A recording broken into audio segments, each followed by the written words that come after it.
ग्रामीण आरोग्य सेवेला मिळणार मोठा दिलासा. पालम तालुक्यातील पेठशिवणी येथील आरोग्य केंद्रासाठी एकूण 15 नवीन पद भरतीला मंजुरी. बरोबर गंगाखेड तालुक्यातील मसला, पालम तालुक्यातील पुयनी आणि पूर्णा तालुक्यातील पिंपळगाव भत्त्या उपकेंद्रांना प्रत्येकी 4-4 पदांना मंजूर करण्यात आले आहेत.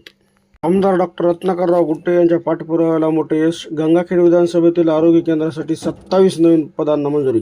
पालम तालुक्यातील पेठशिवणी प्राथमिक आरोग्य केंद्रासाठी 15 नवीन पदांना मंजुरी. मसला, पुयनी आणि पिंपळगाव भत्त्या उपकेंद्रांना प्रत्येकी 4-4 पदांची नवीन मंजुरी. ग्रामीण आरोग्य सेवेला मिळणार मोठा दिलासा.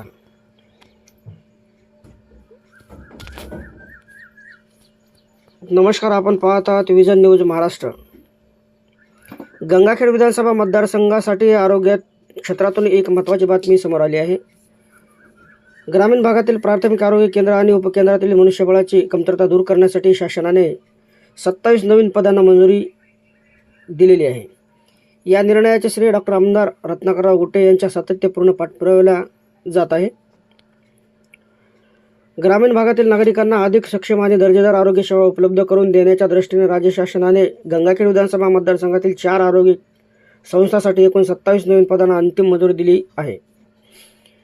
शासनाच्या निर्णयानुसार पालम तालुक्यातील प्राथमिक आरोग्य केंद्र पेठशिवणी येथे एकूण 15 नवीन पदांना मंजूर देण्यात आली आहे.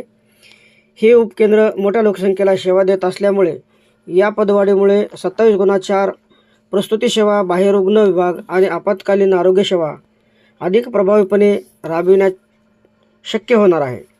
याशिवाय गंगाखेड तालुक्यातील मसला, पालम तालुक्यातील पुयनी आणि पूर्णा तालुक्यातील पिंपळगाव भत्त्या या प्राथमिक आरोग्य उपकेंद्रासाठी प्रत्येकी 4 नवीन पदांना अंतिमतः मंजुरी देण्यात आली असल्याचे म्हटले आहे.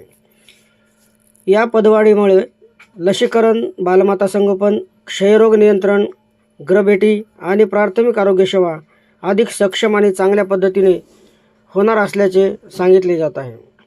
गेल्या अनेक वर्षापासून ग्रामीण आरोग्य यंत्रणेमध्ये मनुष्यबळाचा तुटवडा जाणवत होता.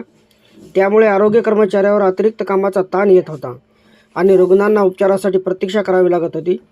नव्या पदामुळे हा ताण कमी होऊन नागरिकांना अतिजलद आणि गुणवत्तापूर्ण सेवा मिळण्यास मदत होणार आहे. हा निर्णयाबद्दल डॉक्टर आमदार रत्नाकरराव गुट्टे यांनी राज्याचे मुख्यमंत्री देवेंद्र फडणवीस, उपमुख्यमंत्री एकनाथ शिंदे, उपमुख्यमंत्री सुनेत्रा पवार आणि आरोग्यमंत्री प्रकाश आंबेडकर यांचे आभार मानले आहे. लाईक आणि शेअर करा विसरू नका. भेटू पुढील बातमीमध्ये. गंगाखेड विधानसभेला आरोग्य क्षेत्रासाठी मोठी भेट. ग्रामीण आरोग्य केंद्रासाठी 27 नवीन पदांना शासनाची अंतिम मंजुरी. डॉक्टर रत्नाकरराव गुट्टे यांच्या पाठपुराव्याला यश. अशीच बातमी पाहण्यासाठी विजन न्यूज चॅनलला सबस्क्राईब करा, लाईक करा, शेअर करा विसरू नका. भेटू पुढील बातमीमध्ये. तोपर्यंत नमस्कार.